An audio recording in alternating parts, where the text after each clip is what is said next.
don't. Too slow. Too slow. Too slow. Yeah, more like this, with a full voice. Yeah. Like he's not Yeah. suffering that much, is he? Yeah.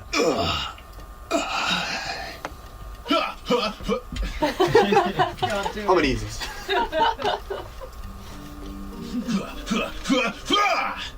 We have quite complex characters in the game. They all have like many layers of emotions that we have to bring through. That was brought by the first pass, which is the motion capture, but now like with the voice acting, we like elevate it even more to the next level. And I think we are incredibly fortunate to have been working with this team of actors because they really understand the character and manage to bring all the complex emotions and deepest layers of every character. Hide it when it needs to be hidden and make it surface when it needs to be shown. And yeah, it's just been an incredible ride working with all the team of actors. Hello. Hello. How are you?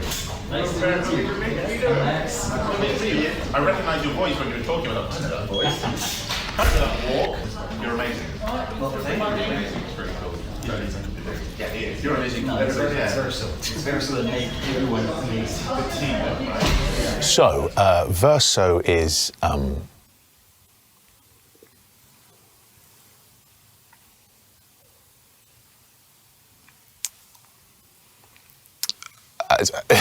Verso is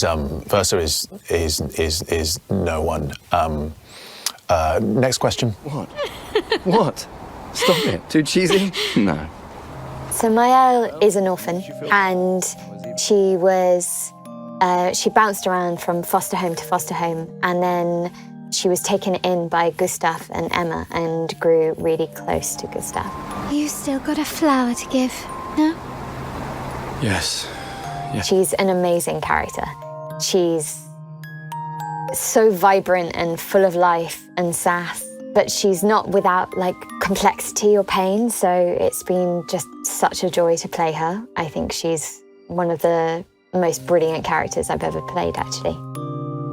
Yeah. I don't understand what's happening. And I feel like I never understood, like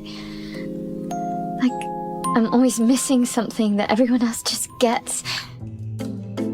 Minoko is a gestural who has learned to speak English, and he also enjoys fighting as a method of relaxation. He kind of shows off some of his personality quite early on. He's kind of got a bit of pride and competitiveness, just trying to show off, I suppose.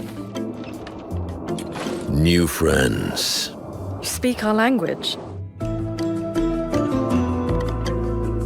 Ladies, could I, interest you in a duel? Definitely a gestural. It was kind of written quite clearly that there was obviously some humour in there. I kind of felt that it was a deep voice as a non-human, but he's very articulate, very well-spoken. You know, the way he speaks in sort of proper sentences and such like. And we've had a lot of fun in the sessions kind of playing with him and his sort of exploring his range of emotions. Yeah, it's been a lot of fun. The best part of the voice acting was trying to make everybody say merde and putain. All the French words, it was always lovely to try to teach them to have the right pronunciation. Merde. Merde. Is that, how do you say that second one? Putain. Putain. Putain. Putain. Yeah. Merde. I'm really... Merde. My mouth doesn't make these noises. Merde. Merde. Merde. Yes. Shout. I'll need one more. Putain. Yeah. Perfect. What does it mean? Putain. Putain. Ah, putain. As the only French person in the room, you're like, no, it's not like this, no, it's not like this, it's like this, it's like this. And they're like, it sounds the same. You're not French. It was really easy for me to connect with CL. I really valued her optimistic nature despite what she had been through. She'd come through so much grief, and she uses that as her power, and I found that really relatable. The way that she is with Maëlle, her nurturing nature, her maternal nature, her enthusiasm throughout, and the scene that she has with Lune is particularly special. friends are not distractions. Where she's nostalgic and she's using that to connect and interrelate and grow and again find her strength to carry on. Allô Richelme, c'est votre ranger!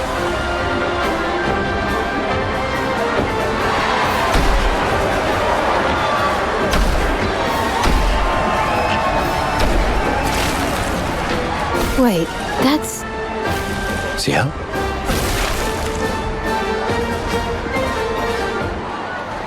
What? How? You guys? You're alive!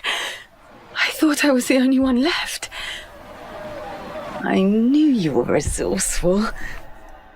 So I play Lune. She's an ambitious, driven woman. She kind of has inherited this goal from her parents, a purpose, like a greater purpose, and I think she's quite determined with it. She won't let anything distract her. It's all about getting to that goal. She's also quite sarcastic and funny, which I appreciate about her, and is not afraid to kind of put the men around her in their place. I didn't take you for a coward. I'm not a coward. You swore the oath. When one falls, we continue. Yes, I know. When one falls. When one falls. Not if, when. I think there are times when maybe there are people around her who are going through quite devastating circumstances and she can be quite rigid. But I understand it. I understand her drive. This is not the place.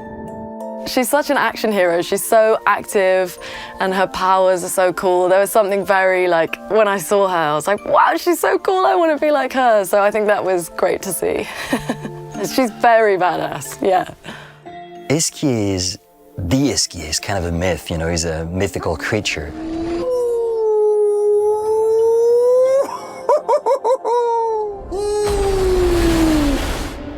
Bonjour, mes amis. Hey, bonjour, mon ami. Ciel? Odd, I don't know. He seems nice. Nobody really knows if he exists or not, so when the expeditioners finally meet him and he joins the group, it's kind of a big deal. He becomes their travel companion and their emotional support as well. Mon ami! Oh, you've put on a lot of weight. I think it's completely different because with the motion capture, you can actually be in the scene. You have the other actors as well.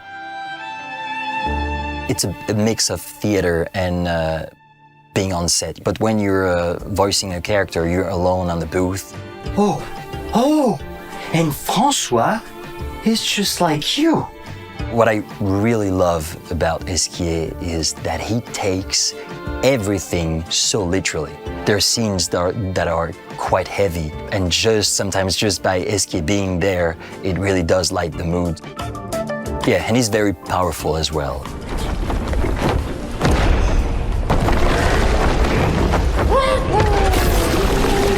Oh, and he can't keep a secret. It's impossible. If you tell him something, everyone would know. Well, apart from one or two things.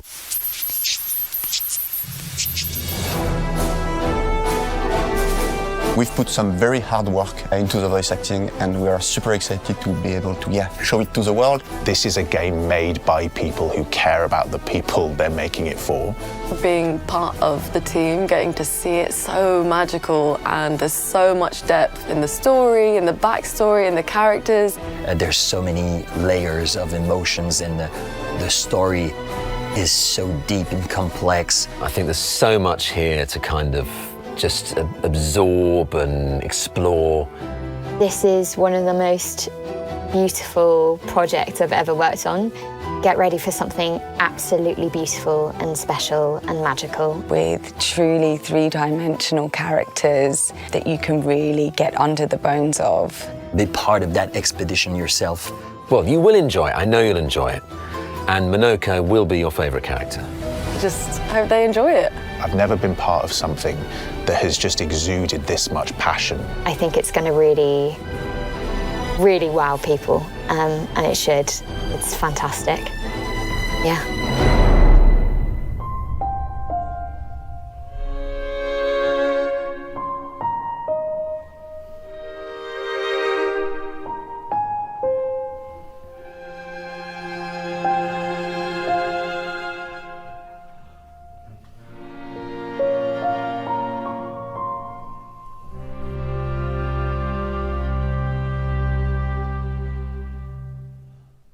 hope you enjoy plundering the many depths of this multi-layered game. Good day to you.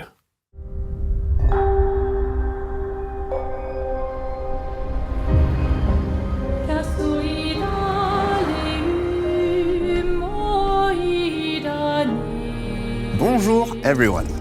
We are Sandfall Interactive and welcome to our manor. We are a small studio based in Montpellier, France, working on our first game, Clair Obscur, Expedition 33. It's a turn-based RPG set in a fantasy version of late 19th century Belle Epoque France. Here we are. Our grand adventure in game development actually started as a solo passion project.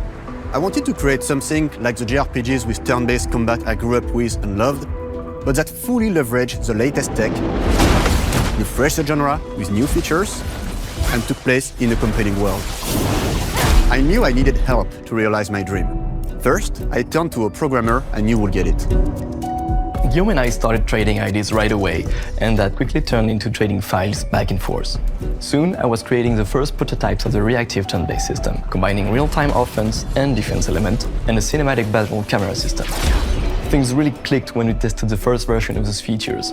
We felt we had something both challenging and fun. As Tom and I went back and forth and iterated on game elements, a vision started to come together, and I shared it with an old friend from university.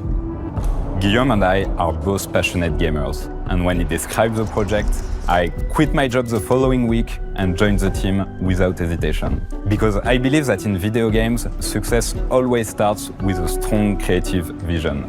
And we had that, defined by 3 core elements. A story with great emotional depth, gameplay that innovates on the classics we love, and a world that is completely original, beautiful, and immersive. We founded Sandfall Interactive on these tenets: a group of friends with a shared vision and the drive to make something great. This too is your legacy. Core to every great RPG is a compelling story. And Guillaume and I spent 4 years intensively developing and refining ours. And that started with the hook. 67 years ago, a massive slumbering paintress and a monolith appeared with no warning. Once a year, the paintress wakes and paints a number on her monolith, and everyone who has passed that age is erased. Every year, that number ticks down, and everyone dies younger and younger. Expeditions depart to kill the paintress, determined to fight until their final breath, but none have ever returned. Our story follows Expedition 33. Expeditioners, we honor your dedication. Guillaume and I knew early on that we didn't want to focus on good versus evil. What's interesting to us are people who, yes, are flawed, but who care deeply about each other. And conflicts arise because they have different perspectives on what needs to be done. I'm sorry about earlier. We wanted our story to feel dark and mature, with adult characters who feel like real people with real experiences. I'm always missing something that everyone else just gets. The heart of the story is about overcoming an existential threat while struggling with loss and grief. And it's rooted in the characters' relationships, both to each other and to themselves. What are we gonna do, huh? Tell me. What are we gonna do? In a world like this, how does one stay hopeful or make peace with their fate? What duty do we owe to each other or to ourselves? These questions are deeply personal to me, and they permeate the story behind the story. Know that Lumiere fights with you. Tomorrow comes Expedition 33. The characters all have their own motivations and perspectives. Gustave and Lune are deeply invested in the expedition, even if they fight all the time. To them, the mission is tied not only to their family, it's central to their identity and purpose. Protocol doesn't cover every contingency. You know that. Contrast that with Ciel, whose darkest days have already happened. What are the stars whispering to you? Actually, I'm the one whispering to them. It's something my dad and I used to do. And Maëlle, who cares more about really living her life, not just living longer. Gustave, are you real? not all dark, though. Along the way, they meet various colorful NPCs and recruit Monoko, who is a friendly but kinda bloodthirsty philosopher and a fully playable character. He has a really cool battle mechanic where he can turn into the enemies he defeats. What are you doing? Just need the foot. Aha! He's very, very old and has seen many expeditions come and go. He is a Gestrol, which are a group of playful beings who view battle as a form of meditation. They're fun and sort of ridiculous. You'll meet Monoko and many other Gestrols across the game. Bonjour. And of course, there is Esquier, who is one of the oldest and lore-wise the most powerful creatures in the verse. Esquier is that powerful? He will be your mount and help you travel to secret corners of the world. And if you bring him back his special stones, you can unlock abilities for him to access new areas of the world and find exciting secrets. I'm strong, but I'm not that strong. Everyone has their own reason for joining the expedition, and each of them has their own story arc and resolution that we think players will really connect with. In addition to a strong narrative, we had a clear vision for our own take on the genre's core gameplay. Our reactive turn-based system takes the traditional turn-based battle mechanic we love and adds real-time reaction, which gives combat greater intensity and dynamism. During enemy turns, you can negate all damage by dodging or parrying at the right time. But balancing turn-based with real-time mechanics took a long time to get right. During initial playtests, turn-based players often found the real-time elements too hard. Some of us are still traumatized by enemies from back then. We've done a lot of rebalancing since, and with a lot of iteration, we ultimately came up with a formula that we're proud of. Players who are good at real-time can take more risks, and others can counterbalance with items and strategies.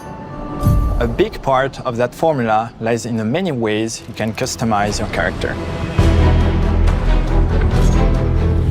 We spend a lot of time designing each character's unique mechanics and their custom skill trees. Our philosophy is making every type of playstyle viable so that everyone can have fun with how they play the game. Each character has a unique mechanic. Male switches between stances which can alternately boost defense or power. I personally like to make Mel the protector of the group, but I'm pretty much the only one at the studio who plays her that way. Most people play her as a glass cannon with Gustav's complementary skills. The characters can also equip hundreds of passive effects, which in our game are called Lumina. Every character has more than 20 unique skills in their skill tree and hundreds of passive effects they can gain through Lumina and weapons. So there are a ton of builds and playstyle to explore. Needless to say, we can't wait to see how you choose to play and what kinds of build you'll design that we probably never even imagined.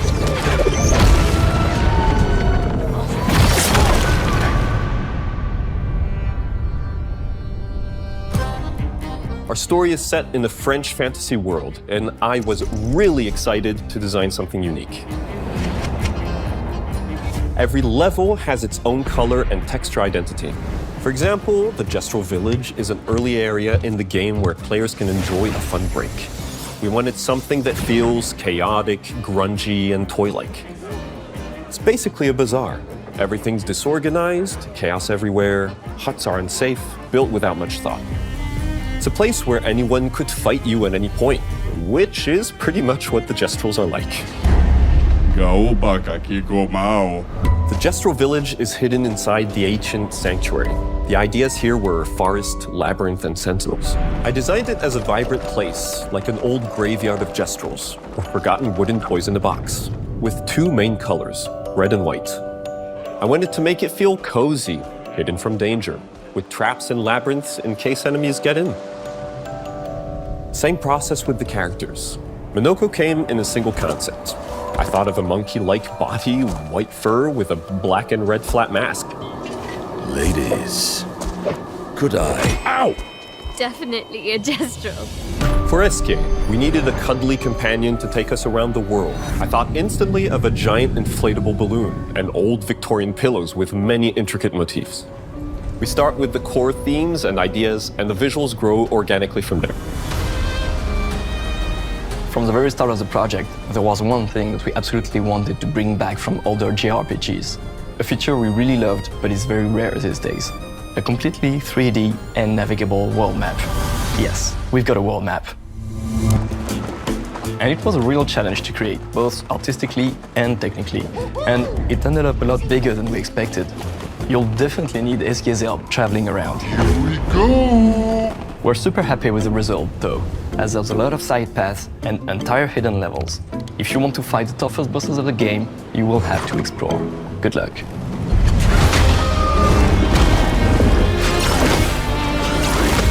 We've poured our hearts and souls into this game for the past 4 years. That's why we're delighted to announce that Expedition 33 launches on April 24th on Xbox Series X and S and is available day one with Xbox Game Pass. You can already wishlist the game and follow us for more info. We are super excited to invite you into the world of Expedition 33. We are a small, passionate team, it's our debut game, and we can't wait for you to discover our story, our world, and our take on the turn-based genre. On behalf of everyone at Sandfall, thank you for joining us. Tomorrow comes. Demain viendra. Tomorrow comes. Demain viendra. Demain viendra. Tomorrow comes.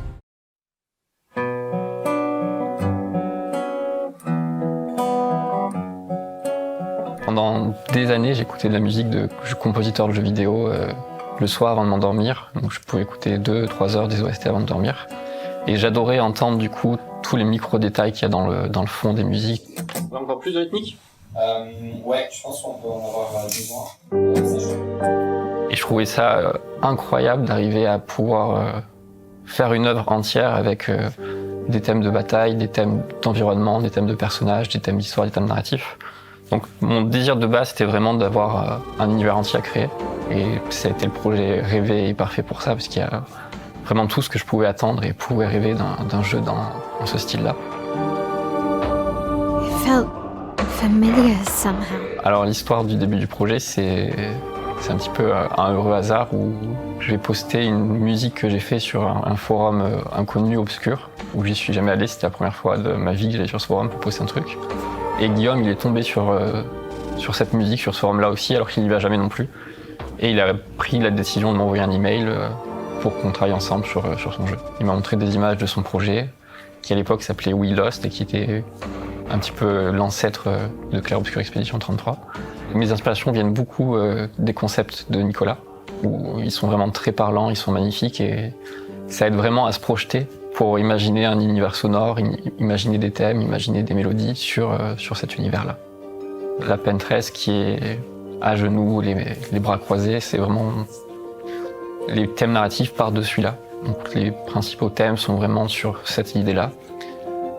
On a le thème de Renoir avec Renoir qui est devant son tableau, qui peint la toile, qui est exceptionnelle aussi pour le personnage.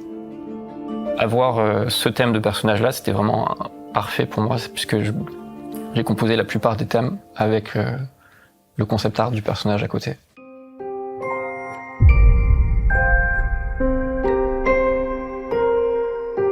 Alors Alice, c'était vraiment le choix rêvé pour moi. On cherchait une voix pour le jeu, plutôt une voix française pour aller avec l'univers du jeu. Et j'ai regardé un petit peu sur internet les voix que j'aimais. En fait, c'était super drôle. J'ai reçu un mail sur mon site d'un gars qui s'appelle Laurien. Je me suis dit, et qui me dit, voilà. En plus, c'était pendant le Covid et j'avais eu plusieurs propositions de trucs comme ça. Et là, Laurien me dit, je travaille sur un jeu. Je voudrais t'enregistrer. Donc, au début, on était parti là-dessus. La voix d'Alice, c'était celle qui me touchait le plus de très très loin. Elle me créait vraiment des émotions très fortes. Je voulais que les joueurs puissent ressentir ça eux aussi. Si cette émotion-là, elle m'atteignait, je pensais que ça allait pouvoir aussi atteindre les joueurs pour jouer au jeu. La semaine d'après, je crois, j'ai fait vas-y, je descends. Je viens et puis là, j'ai rencontré un gars que j'ai trouvé super sympa. Je vois un peu le projet, je vois qu'il est très investi dedans. Du coup, je lui ai proposé de composer sur mes morceaux. Donc, je lui ai d'abord envoyé des morceaux instrumentaux. Ça, j'avais pas compris à la base, je pensais que j'allais juste chanter.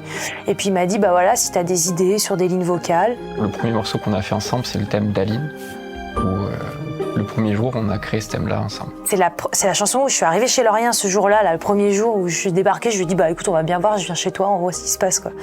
Et il me présente un arrangement de piano, enfin une compo de piano. Je dis ok, sympa. Elle a écouté une fois le piano et tout ce qu'il y avait autour et elle a composé ce thème-là le premier jour. Et ça fait un peu comme quand tu joues à un jeu de plateau, que t'as jamais joué, puis d'un coup tu gagnes tout, c'est pas pourquoi ça change du débutant quoi. Là je trouve une mélodie, je me dis ouais c'est cool, et donc du coup ça l'a impressionné, il me fait ouais elle compose en direct comme ça, alors qu'après des fois je mets 10 heures pour composer un truc, mais là du coup ça s'est fait hyper vite, et la proposition a plu dans un premier temps. Ça a marqué notre premier morceau ensemble. En fait, la mélodie qu'on a là, c'est quasiment la mélodie du tout début, donc c'est chouette. Mais c'était quand même l'essence de, tu vois, j'arrive, je me mets au piano et bam, c'est la première mélodie et on la garde quasiment, quoi. Je m'appelle Daniel et j'ai fait tous les arrangements et la direction musicale de cette session d'enregistrement. Et j'ai aussi réalisé tous les clips musicaux. Et là, ce que j'ai fait sur cette session, c'est plus de l'arrangement.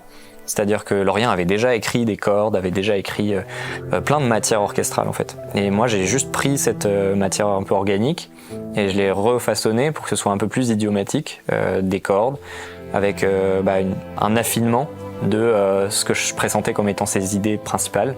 Et donc l'idée c'était vraiment de m'approprier son travail sans le dénaturer et de se dire ok là il a voulu dire ça, mais l'ordinateur peut pas rendre avec autant de sensibilité ce qu'il imagine, je pense. Et donc mon rôle, c'était en fait d'essayer d'imaginer, d'anticiper qu'est-ce que Laurien a voulu dire à ce moment-là.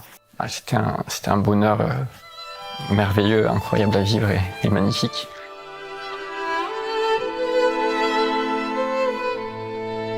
Pour nos musiques, ça les a vraiment mis en valeur.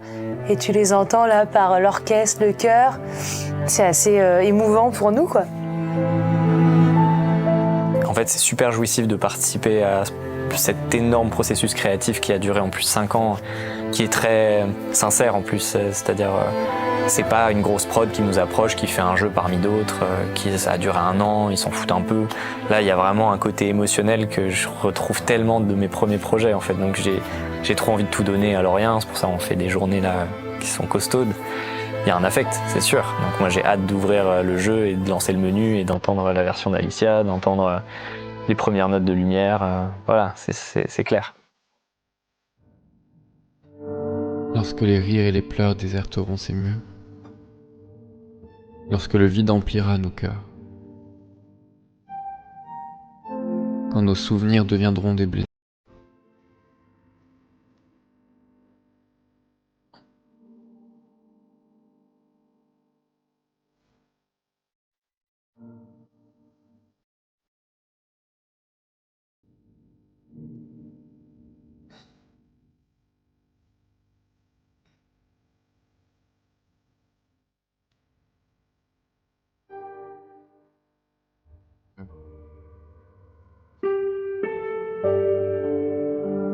l'accueil qui a été si beau et si plein d'amour et si plein de gentillesse envers nous, envers le studio et le jeu. J'ai lu des commentaires sur les musiques qui m'ont fait pleurer. C'était très fort de ressentir que la musique les avait atteints et que ça pouvait toucher des gens dans le monde entier et que ça y est, c'était sorti, c'était plus juste avec moi pendant 4 ou 5 ans, mais que ça avait un petit peu atteint d'autres personnes et des joueurs.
Le premier thème que j'ai composé pour le jeu il y a 5 ans, on l'a enregistré 5 ans après avec des musiciens incroyables dans une pièce formidable.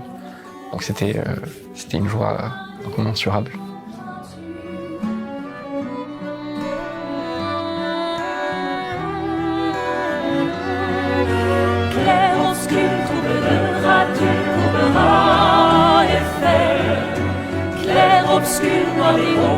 tu le trouveras sans elle. Clair obscur, trouble de rature, courbera et fer. Clair obscur, pavillon peint, tu le trouveras sans elle.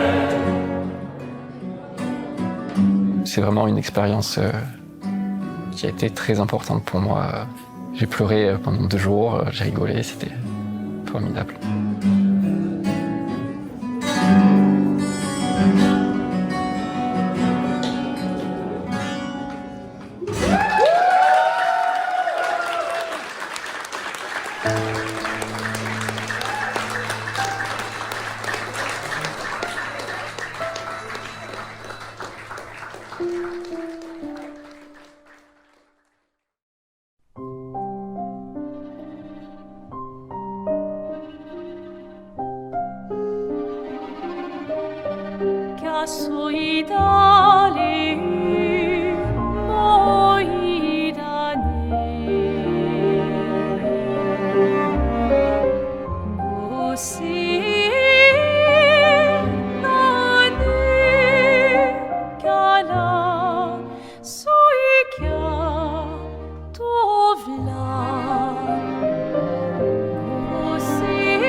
Hi, I'm Ben Starr and I play Verso in Clair Obscur Expedition 33. I've given myself a bit of a crick. I'm Jen Rickish, and I play Maya. Wow, what a snazzy intro that was! I was The production is off the scale! Imagine if it's like quite disappointing. Oh, that was disappointing. I was hoping for a better intro. I wish I was snazzified right now. I do have something fun Yes, planned. come You've on. been waiting, Yeah, haven't I've been you? waiting. Would you look at this? Oh my god, there's a button. I love a button. We're going to have just a little bit of fun with an Expedition 33 quiz. Very easy, simple questions. It's really about your speed. The good news is you get a prize either way. Great. Would that mean you're withholding a prize from me if I don't win? No, you'll get a different prize if you don't win. Are you ready? Yeah. Okay. Where are the Sandfall offices located? Oh, that was Ben, I'm sorry. Montpellier. Your hand is far too far above it. Yeah, You need yeah. to, like, you're I've got no- okay. I've got no I want technique. you to do well here, but you are putting yourself at a disadvantage. I'm not dexterous. It's just, It's okay, just it's okay. physics. It's okay. Ready? You ready? That was a really easy one as well. What number was the first expedition? 99. You were wrong. 100. No! Is it zero? Is it zero? What? It's Expedition Zero. It's Expedition, you know this. Expedition Zero. Oh, of course, it's Expedition Zero. Yeah. Expedition Zero. Okay. Which real-world city is Lumiere based on? Ben, my good Paris. God. I'm sorry, this is a... Paris? You're correct. Listen, I'm in it to win it. I respect you, but I don't respect you that much. Which monument from that? The Eiffel Tower. The Eiffel Tower. I swear to God, I Jen, I'm giving you all the struggle. opportunities in the world. I know This you is- are. You're trying. Expedition Zero. The Eiffel Tower. Yeah! Listen. Listen. I'm going to confiscate This is really... Écoutez. whoever's on set, I'm so sorry. I'm ready, B. What does Lumiere mean in French? Light. Yes. What number is painted on the monolith at the start? That's full. 30... Well, you can't buzz second and then answer it before me. I've got so reflexes. I think that was Ben. No, do you know what? You didn't answer. Well, no, the point of the buzzer, it's not like... You know what, you can have it, you can have it. Thank you. What is it? 34. Yeah. I don't know why I'm keeping the score at the moment. But it's like... B! How old is my elf? 16. You can't buzz second! I did. I'm going to give that to Jen. Balls are schmalls. You can do this. That's not a word. Who's the most powerful? Powerful what? You know what I was going to say. Character in the game? Could have said anything. Verso's the most powerful character in the game. No, we had this chat, didn't we? No, it's not. Ooh, is it Lune? No. No, Ciel, is it Ciel? No. Oh. Renoir. No. Oh! Oh, I'm sorry. When you play the game and you get to... Look, listen, -1 point Paintress. each. No, -1 each. What do you mean -1? Yeah. Oh, yeah, that's the... Yeah, that is actually the right Sorry, answer. you have made me cry. SPA. What is adorned on the back of the French-inspired costume in the game? Go on, answer it. Baguette. It's a baguette. I mean, Jen's winning. Yeah, so well. What does SKA love to collect? Rocks. All right, tiebreaker it is. Yeah, love this for me. Your tiebreaker. So angry. Fuming. Seething. There's steam Sorry, coming from I his ear. touched her buzzer and said, go on, and she got a question. I win. A baguette. Okay. What is ingestrals? What? What am I going to say? Don't know. I think you should confiscate it. Go on. What is ingestral's favourite hobby? Fighting. Yes, fine. Look, Ben wins. What can I do? It's say- okay to win. You worked quite hard to win, actually. No, You're acting like you didn't want this. I don't like winning stuff. Okay. Because I'm an Aries, I'm very competitive. I can tell. And I don't like it. Yeah. I actually was scared. I don't really want to win, and they're like, I really want to win. Yeah. I don't like that. Well, your dream has come true. I know, it's not the dream I wanted. No, but it's the Monkey's one you get. paw. No, I don't want you to win. Fighting. You're not- I am bad at... I'm not giving you my buzzer. But you, I suppose you... Expedition Zero. Oh, thank you. Oh, Yeah, I know. oh, I got my prize. What prize is way better? But you get a chef baguette. He has a job. Don't discount him. Yeah. Yeah. He does baking. He bakes his own Tu brothers es and le sisters. chef. You Please. get the baguette. The baguette? Yeah. I'm patenting it.